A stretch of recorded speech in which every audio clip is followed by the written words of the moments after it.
What's up, everybody? Mike here, and in this Diablo 4 video, I'm going to be showcasing the evolved form of my Reaper build that I call the Reaper Commander now, and I'm going to showcase some of the things I changed about it. This includes some of the abilities, mostly the passives, though, that I've had to readjust a bit here, as well as the equipment I'm now using, aspects, as well as gems I'm using on the equipment as well. So let's jump right into it with the core abilities first.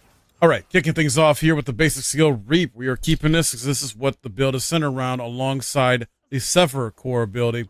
This is your basic attack here. You want to max it out to 5 rank, as well as pick up a couple the upgrades here. I picked up Enhanced Reap along with Acolyte's Reap to accentuate and complement it and do more damage. End up doing Acolyte's Reap because Reap forms a corpse under the first enemy hit, can only occur every 5 seconds. So it's basically going to help keep you supplied with corpses, which is going to be very important with this build, among other Necro builds, too, I'll be doing in the future. As I mentioned, I have Sever here as well, too, built in. Sever is great to use as their core, kind of single target, but also kind of like multi-target ability. It's also built around this as well, so you got Reap and Sever as your 2 main attack abilities here. And if you don't know, Sever, basically, Spectre of you charges forward and attacks with its scythe. So build this up to rank 5. And because of my equipment here, I have it built up to rank 7, which is going to even do more damage. So if you're able to do that, please do with your equipment. And I also picked up the upgrades of Enhanced Sever, which basically damages enemies along its path for 20% of its initial damage. So basically making it more stronger. And then Paragon Sever, which every 4th cast of Sever makes enemies vulnerable for 2 seconds. So great enhancements there for that ability to make it more dangerous and deadly to use. Following that, this is the 3rd ability I picked up, is the Crepify. Now, I didn't invest too much into this. I actually switched up my strategy for this to only put 1 point into it, but because my equipment, it actually has up to 3 because item contribution to it. But yeah, you just want to put 1 point into it. If you do get equipment that helps boost it a bit more, putting 2 more points into it, go ahead, do it. But yeah, it's basically just mainly utilized to help me slow enemies and have them do less damage, but not a super focus on it. It's more like a for extra kind of support ability to utilize when needed. Usually I start off with this ability most of the time before fully engaging enemies to kind of slow them down a bit, and then go into either my basic attack or Sever next after that. Or even go into Corporal Tendrils. I said Corporal Tendrils, I meant Corpse Tendrils. Sorry. Which is actually the next ability. Corpse Tendrils, got that ranked to 5. And basically, this is going to be a key ability I use, probably in most of my builds, to be honest. It's just so freaking good. If you don't know what it does, so basically, veins burst out of a corpse, pulling in enemies, stunning them for 3 seconds, and dealing, X amount of damage. Obviously, the more higher you have this leveled up, the more damage it's going to do, or lowers the cooldown, increases the lucky hit chance as well, too. And that's one important thing with these builds here. Lucky hit chance is so freaking good. And the more lucky hit chance you got overall with your abilities, the more times it's going to just tick, pop off, things like that. So, and then with the enhanced upgrades of Corpse Tendrils, I have Enhanced Corpse Tendrils. Enemies who are in range of Corpse Tendrils are slowed by 50% before being pulled in. Also with slowing them down. And then I got Plague Corpse Tendrils. Enemies damaged by Corpse Tendrils are made for about 5 seconds. Sorry, 3 seconds. So yeah, and this is also boosted by item contribution of 2 points, so it's actually at 7 currently on this build instead of regular 5 that you can max out to. So once again, if you have equipment that can do that, it definitely helps a lot to make this even more stronger and dangerous. And the ultimate, I'm sticking with Army of the Dead to kind of fit the theme more of this build too, with it being a Reaper Commander build, because you are commanding your Army of the Dead to help you out. The ultimate has a cooldown of 70 seconds, but with the lucky hit chance, it actually helps out a lot, 66%. I actually think I have an item contribution here that decreases the cooldown to 66 seconds. And your ultimate, in particular for this one, calls forth Deep Buried Dead. Volatile skeletons emerge over the next 7 seconds. Explode when around enemies, dealing X amount of damage, of course. It's like, for this one, it's like between 1,600 to 2,000. Obviously got the upgrades for it. Prime Army of the Dead. With Army of Dead's volatile skeletons will, they have a 50% chance to leave behind a corpse. It's going to cause more corpses to drop, which you're going to need. And they got Supreme Army of the Dead. Army of the Dead also raises your skeletal warriors and skeletal mages. So If you're down and out on them, it'll raise them back up. And just very good overall. And using this ability, and just like the fact that the cooldown got reduced for the latest patch is just incredible. Makes you more stronger. So this is another key thing you want to build around, because you're essentially, mainly focused on your skeletal warriors, not so much your mages, to help you out. Be a nice little support system for you. Kind of help you a bit more tanky with utilizing this build. Some passes I got here, I'll go over in the full tree here. Is Unliving Energy, which is your maximum essence increased by 3. And then I maxed out the Imperfectly Balanced passive here. Your core skills cost 9% more essence, but deal 50% increases damage. Very good. This is probably going to be a universal thing I use for all my builds as well, too. Just because it's so freaking good. Moving on. Now, since this is kind of focused mostly on the Skeletal Warriors to help me out as my support and help me with damage, I use Skeletal Warrior Mastery as a passive, increase the damage and life of your Skeletal Warriors by 44% when maxed out. So I maxed that out to help me out there. Also got Death's Embrace here. Close enemies take 6% more damage from you and deal 9% less damage to you. Basically to help you do more damage and make you more tanky for yourself, because you're needed, especially at tier 3. Death's Reach, you deal 12% increased damage to distant enemies. Very useful too when you're using your Sever ability to attack distant enemies.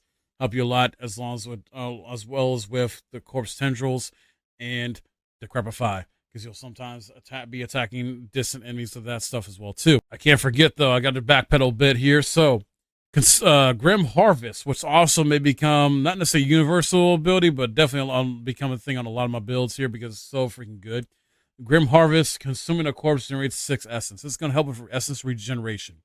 It's going to be very useful in trying to keep your essence up, maintained, so you can keep popping your abilities more and more often to do damage and keep you alive. Combo with that is Fueled by Death. You deal 9% increased damage for 6 seconds after consuming a corpse. So whether you're consuming a corpse, whether to raise your Skeletal Warriors and mages, use it with Corpse Tendrils, those are the main things actually being used for. Those going to help you a lot and help you increase your damage output. Moving on to the next passive I use here, Reaper's Pursuit. Damaging enemies with darkness skills increase your movement speed by 50% for 3 seconds. With this being sort of like a tanky build that can also do a good amount of DPS, you want to be able to increase your movement speed as well. Don't be too slow. So very good. I don't want this to be a slow type of build for you guys at all. I know Necro kind of has a thing where being really kind of sluggish a bit in terms of movement. So I wanted to add as much as I could into movement speed for this build as I could.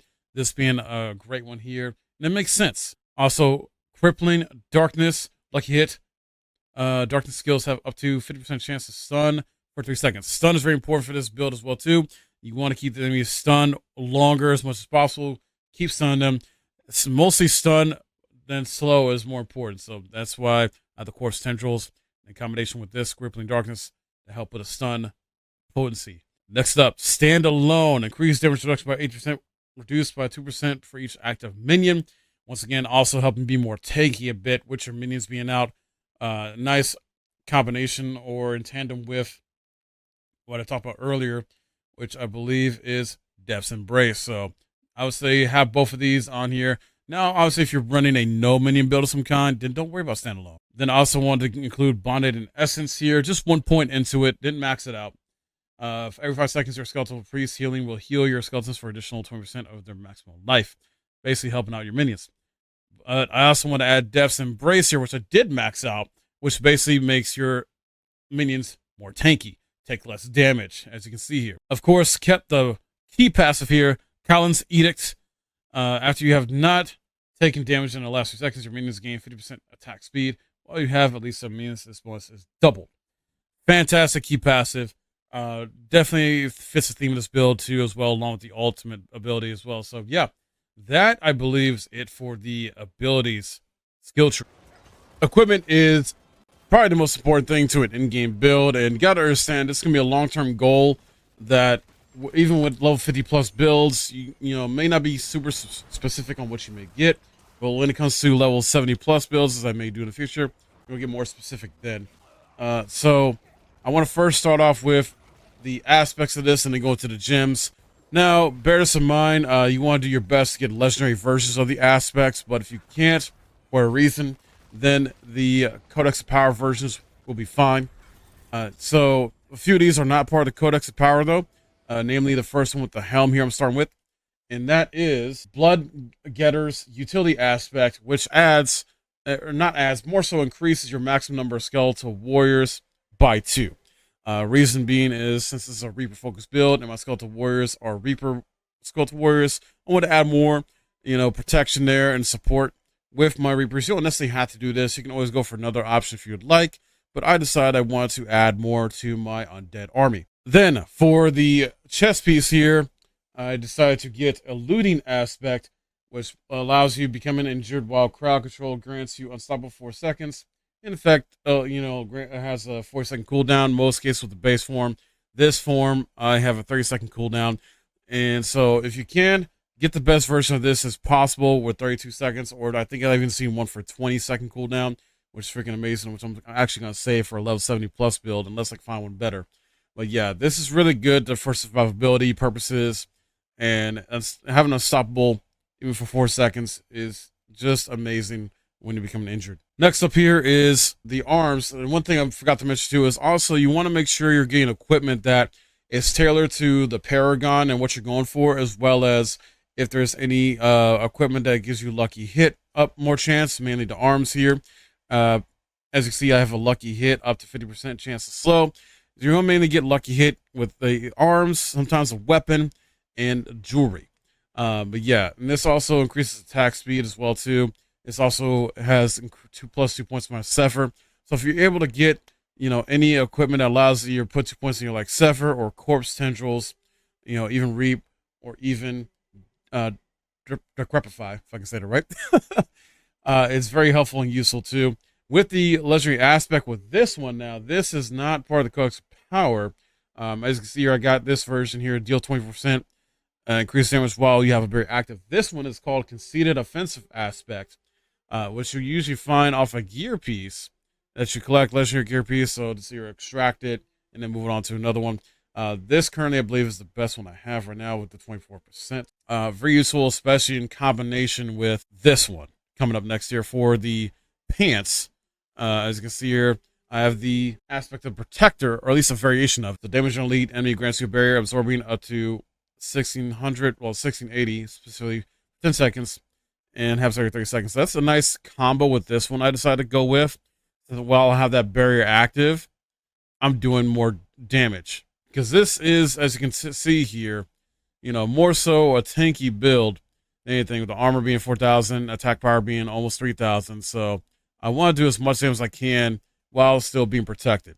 And this is going to be great to keep you alive against elites, especially if you're dealing with more than one elite on tier 3. And just a bunch of enemies too that are trying to come at you while you're trying to obliterate them. Then with the feet here, I wanted to have some better movement speed with this build. So I went with Wind Striker Aspect, this legendary version of it where critical strikes grant 11% movement speed for 1 second up to 6 seconds. Very helpful. And also this piece armor here has 2+ to my corpse tendrils, and dodge chance against distant enemies increase. So like I said, helps with lightning resistance as well too. So you want to make sure you're getting stuff that like pertains to what build you're going for, helps you resist this, helps with some of your core skills, your attack speed, movement speed, basically more attack power in a sense too. And this one here is actually a good one for damage for 4 seconds after killing an elite. That's very helpful too.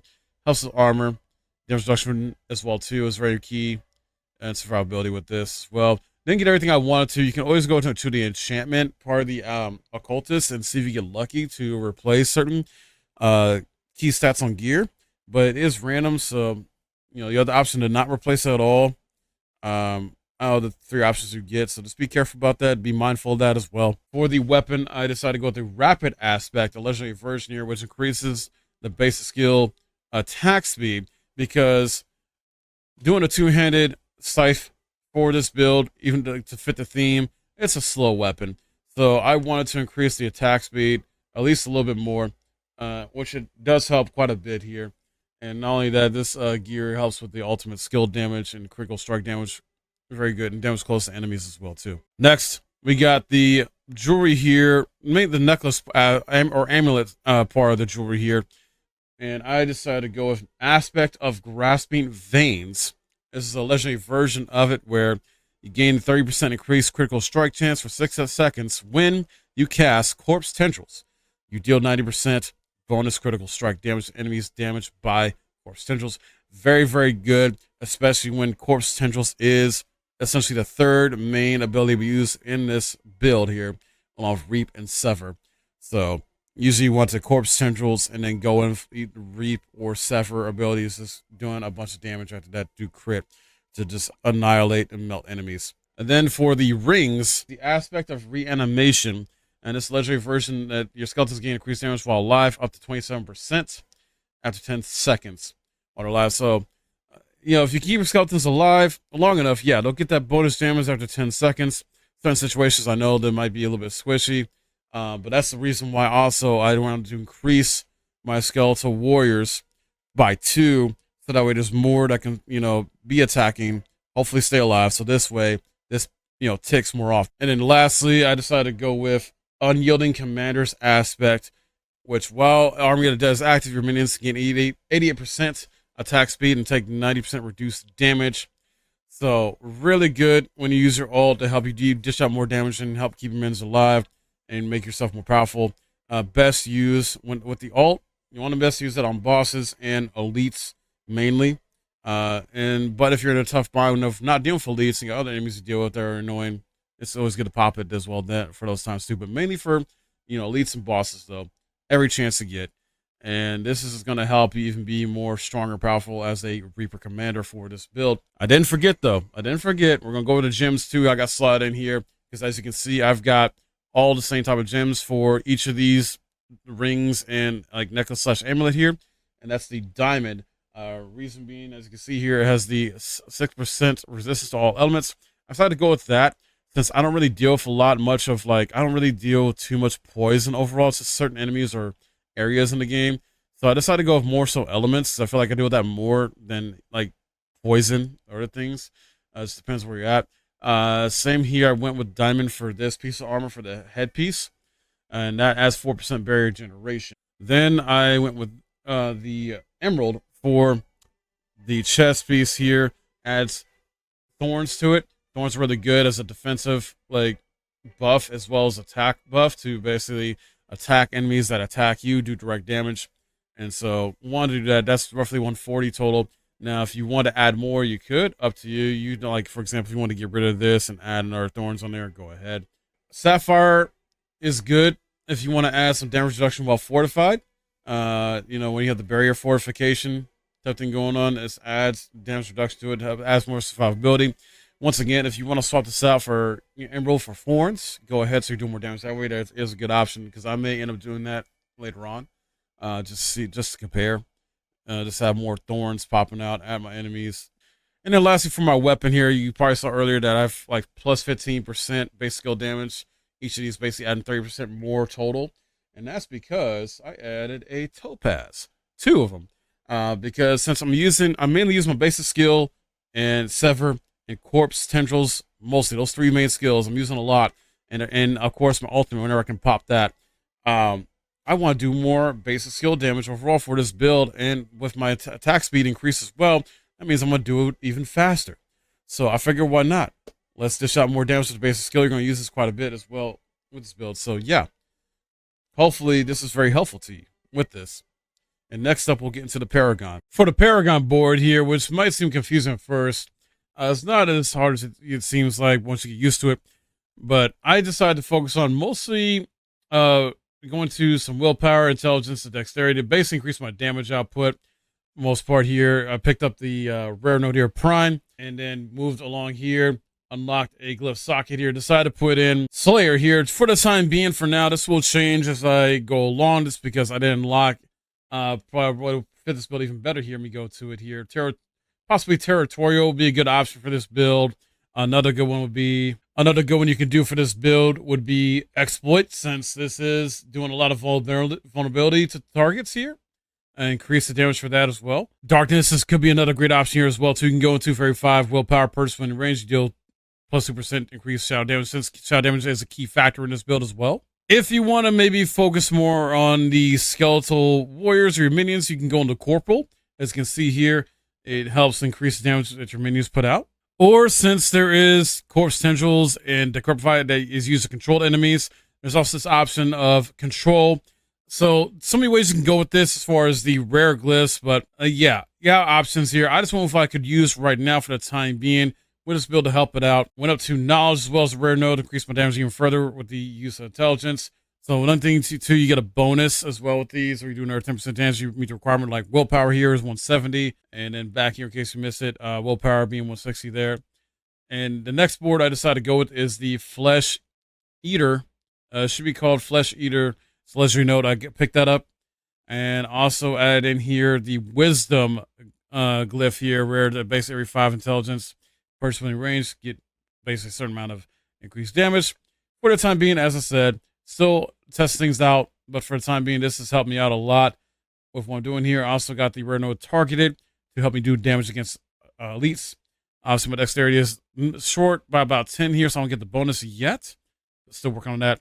But I did decide to get Stifle over here, which basically helps the damage to injure enemies, and bonus here 50% critical strike damage. So test it out. You don't necessarily have to follow what I did here. You can always change it up because the board has many options here as far as what you can do. You can do a cult leader, which goes in to help with your minions dealing more damage, and if you want to focus on that with this build a bit more, you can. Not a big deal. If you want to eventually go into utilizing a golem instead of the skeletal warriors and mages, that's fine too. If you want to go that route, I stick with skeletal warriors though, mainly because of the fact that they are the Reaper skeletal warriors that help with the Reaper theme. There's also Scent of Death. With these 2 corpses nearby, you gain 50% damage reduction. No corpses nearby, you have 50% increased damage. So up to you. But with this build, making consistent corpses, I feel like this would only maybe be good if maybe you're doing maybe a solo necro build, no minions, possibly. Bone graft if you're maybe adding some bone skills in this. So there you have it with this Reaper Commander build, the evolved form of the Reaper build, a level 50 plus build that works really well, does good damage, still more tanky than DPS, but will keep you alive. Let me know your thoughts on this, if you enjoyed it, if it helps out, and what kind of builds you guys are building.